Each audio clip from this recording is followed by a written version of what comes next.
Bon début de soirée, mesdames, messieurs. Bienvenue au TVA Nouvelles. Alors, la direction du Cégep de l'Abitibi-Témiscamingue a fait le point sur les coupures à venir à la suite des compressions gouvernementales. L'équivalent d'une dizaine d'emplois à temps plein seront abolis. Il y aura aussi plusieurs hausses de tarifs. La direction qui ne pourra pas, malgré tout, déposer un budget équilibré pour le mois de juin. Nous l'analyserons d'ailleurs un peu plus tard dans ce bulletin avec le directeur général Sylvain Blais. Mais d'abord, Marc-André Bouliane, déjà les syndicats qui ont réagi à la suite du dépôt de ce budget. Oui, Jean-Marc, tant du côté du syndicat des enseignants que celui des professionnels, ils accueillent ce budget avec parcimonie. Au départ, ils sont satisfaits que le Cégep ait tenu tête au gouvernement en proposant un budget déficitaire. Par contre, ils ne peuvent pas endosser les coupures de personnel qui, selon eux, vont affecter le service aux élèves. Contente, non. Je suis contente que notre administration se soit positionnée, que je suis contente que le CA dise c'est impossible de faire ces choses-là. Le budget, les coupures, qui peut être content de ça?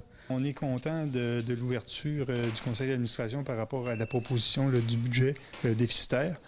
Depuis l'automne dernier, on fait quelques représentations à cet effet-là, puis là, on constate que le conseil d'administration est vraiment à notre écoute. Et Marc-André, évidemment, on parle de coupures de postes à venir. Est-ce qu'on sent qu'il y a des tensions qui se créent justement au Cégep? Jean-Marc, c'est évident que chez le personnel de soutien ainsi que chez les enseignants, il y a un peu de tension. Du côté comme de l'autre, ils sont dans l'incertitude. C'est évident qu'il y a une certaine tension parce que si on coupe le poste d'un employé, bien, c'est les autres qui restent, peut-être qui ont un sentiment de soulagement. « Ouf, j'ai pas été coupé », mais ça va prendre quelque temps, puis ils vont voir tout le travail que leurs confrères ou leurs consoeurs faisaient arriver dans leur plage horaire.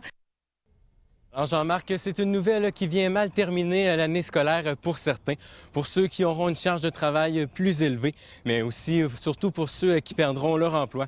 Et la réaction du gouvernement ne devrait pas tarder à se faire entendre. Merci Marc-André. Je vous en prie.